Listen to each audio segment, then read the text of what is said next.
Hey guys, it's Daryl. And Aaron. So we're still on our journey on the NCL Panama Canal 11-day cruise. Now, yesterday we hit Cozumel, and that was our last port of call, and did an excursion. So today, which is basically day 11, is an at-sea day. So we're going to be going from where? Cozumel to? We're heading back to Miami. Yep. Unfortunately, we're heading back to Miami. But it has to happen at some point, so why not today? But what that means is we got a full day of activities we can do because we're at sea. There's no excursion, So if you watched the previous video, you saw we once again had to move our clocks forward an hour. Yep. And we were tired, so guess what? We overslept. We overslept, yep. Didn't set the alarm or didn't? No. Yep. So we missed breakfast, which was okay. We got a little bit of rest. We've been having some fun nights and days, so that's okay. It's all in the experience. Yeah, and again, it's no big deal. You do your thing when you're on a cruise. You do your thing. Absolutely. And so we did our thing. We slept in. You do all these excursions and these at-sea days. There's activities that go on at night, late sometimes, and you get tired. Again, you do your thing when you're on a cruise, and we slept in. But we did hit the Garden Cafe at 11:30 and got a doggone good lunch. And that's one thing. Had we eaten lunch in the Garden Cafe? I mean, we've been basically eating breakfast and dinner, but I don't. Yeah, typically lunch is not something we've maybe done a couple times, but generally we don't. We'll feed. We'll eat in the morning for breakfast And fill up. And then dinner once you get back from your excursion. But a lot of times we'll just do things all throughout the day and then not eat again until dinner. Right. So again, it was buffet style. It had Indian, Mexican, American, Asian. Your choice. Not only that was a long Italian. An Italian. And then they have the soup area. They have the salad area. They have the fruit area. They have the desserts area. So the choices are unbelievable for this buffet. Yeah, so we went ahead and ate. And then, of course, after you eat, especially during the middle of the day, we like to go and do a little walking around on the promenade. Is a good deck to do that. And that's deck 7. Mm-hmm. But in this case, we wanted to go ahead and film the entire boat. It was one thing that we wanted to do to be able to show you guys.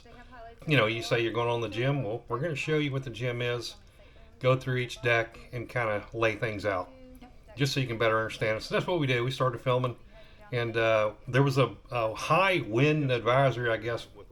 And then they actually had some decks that were roped off just because of the super high winds. But thankfully we had gotten those decks on the first or second day of our cruise, so we still have them. So anyhow, we kind of spent that during, after lunch, early afternoon, we did that and went and filmed around different things around the boat. Yeah. And then about 3:45, we headed for the Spinnaker. So there's a special occasion each at-sea day. You probably heard us say that on previous episodes, but each at-sea day they play bingo. And we have a good time doing that. And we won on the first at-sea day. We actually won one of those games. Made $146. Anyhow, so we want to make sure we get there early. So it paid for a couple. It paid for a couple more bingo trips. And they have different packages and how many bingo cards you can get, and they have these pool raffles and stuff like that. So one thing you got with all the bingo cards and all that each time was some raffle tickets. And so that's the big day. The big day is here at sea, the at-sea day in the Spinnaker, where you play bingo. And this is final bingo. So if you wore your bingo T-shirt today, you got extra of those raffle tickets. Yeah. So that was cool. So what you do is they had a little, one of the drums you turn for the raffle. So they're the 2-part tickets. So you got the same number on both sides. Rip them up, take them apart, put them in the drum there, and then after the second game, they would pull a winner, and it was a pretty good prize. It was what was it, 5 day, 4 night Caribbean cruise on NCL. Can't beat that. Except that we didn't win.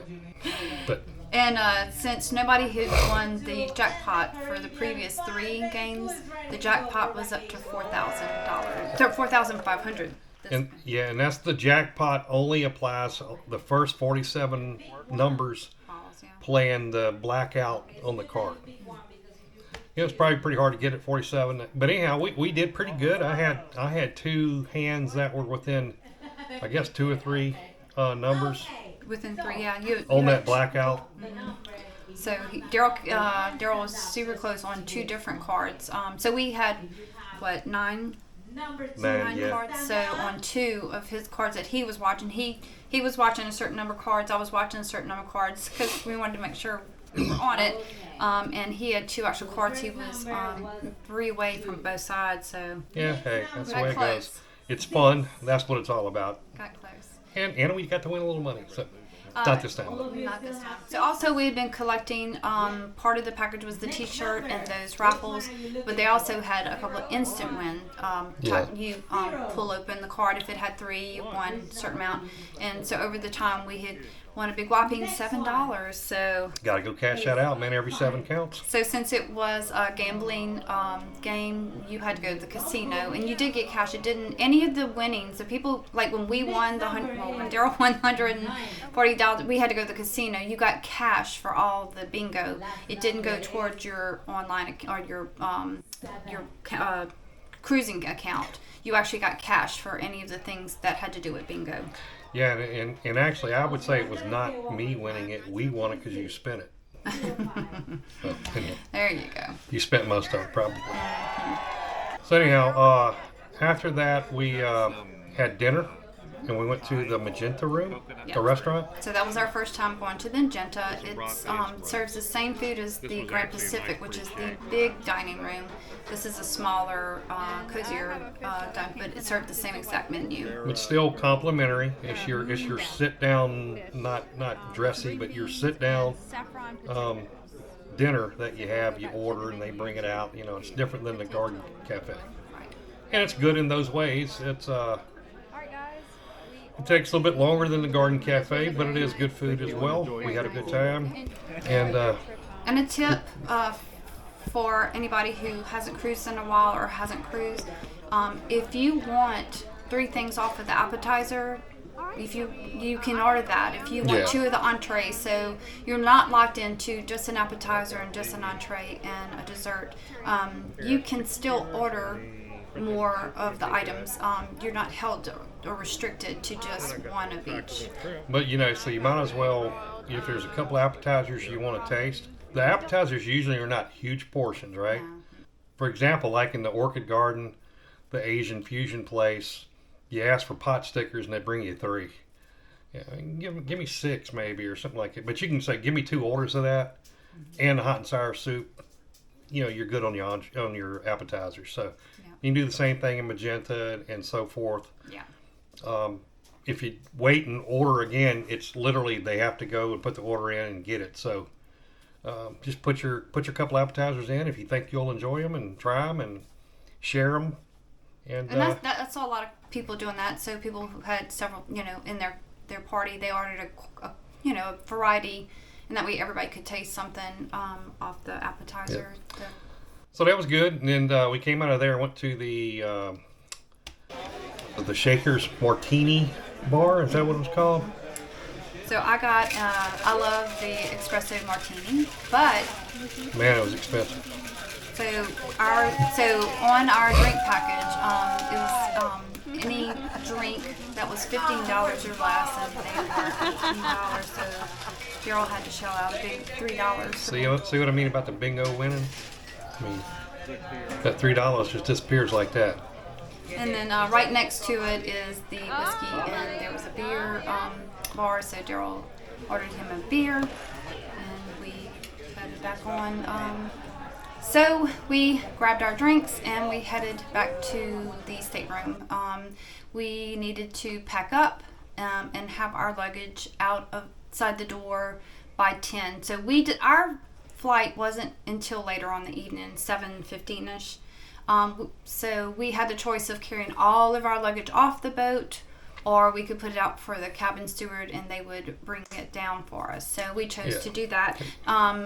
If you are in a hurry or if you have an early flight, if you bring all of your luggage with you, you're first off the boat. It's like 7:30, I think, or something like that. You can leave the boat. So that is an option. We just decided we were going to have to wait for the bus. Our luggage tags were green, so we were going to have to wait for everybody green to load up the bus anyway. So we did that. So and that's what these luggage tags had, different colors on them, and that's what they called them by color. And all right, you can get off the ship, go find your luggage.